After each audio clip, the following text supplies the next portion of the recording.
And today we're making pork roast.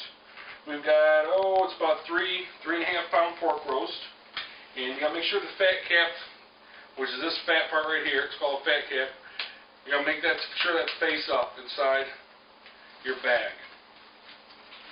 First in the bag though, we're gonna put some flour, and that'll help keep the bag from bursting.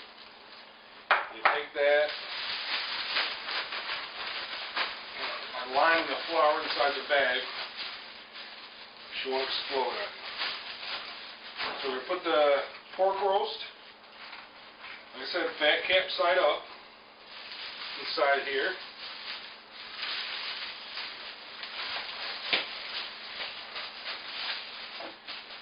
Then inside we're going to put, it's one large onion, just really coarsely chopped, doesn't need to be perfect. And we got about 3 pounds of potatoes. We'll line them around it. Now the potatoes and carrots, you can peel them. I prefer not to, it gives a little bit better flavor and makes for a little bit crispier outside. And carrots, I don't peel them, wash them of course, take the ends off. Then we put a couple, 2-3 stalks of celery in there. You can eat them and plus it'll give it some nice flavor. Okay, we've got all the ingredients inside the pork roast bag. And by the way, this is a turkey bag, and you get, Reynolds makes them, and they're real popular around Thanksgiving time. Most of the time you can find them in the larger grocery stores. And what this is going to do is it's going to do a little bit of steaming and a little bit of pressure cooking the meat. It's going to make it extremely tender, and it's going to meld all the flavors inside the bag. So we've got the onion, we've got some yellow potatoes, Yukon potatoes, we've got some celery and some carrots. Then we're going to make a spice, lack of a better term, a spice blend to put in the bag with it. And so what we got a tablespoon of salt, and we got 2 tablespoons of, I usually use black pepper, but you can also use, there's some kind of pepper blend you could find that have some other ingredients. But a couple tablespoons of pepper, and then 1 teaspoon of paprika, and 1 tablespoon, make that 1 tablespoon of minced garlic. And then as an added kick for it, it doesn't add too much heat, but it does add a little bit of flavor. I put some ancho chili pepper, about a half a teaspoon, in with it.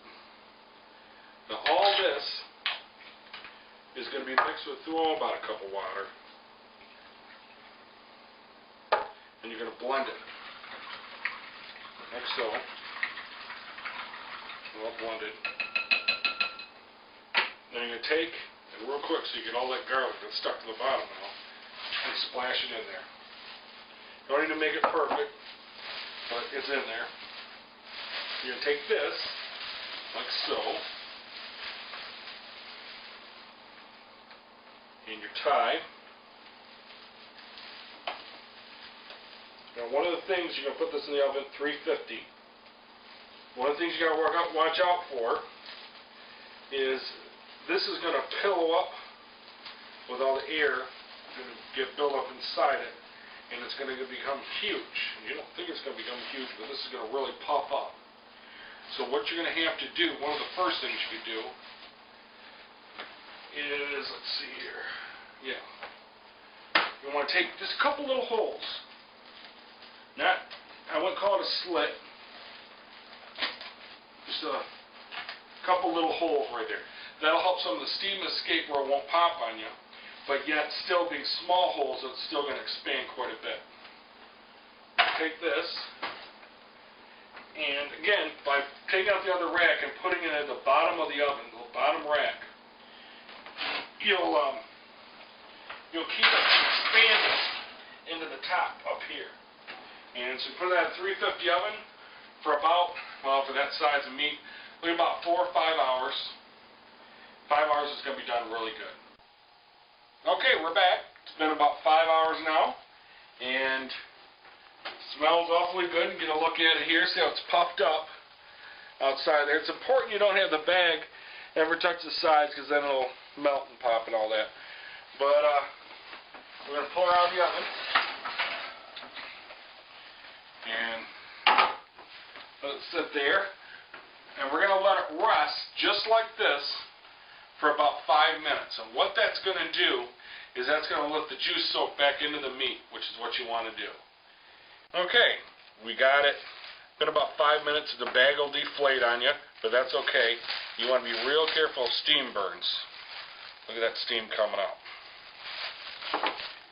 What I'll do is I'll get a fork and I'll show you.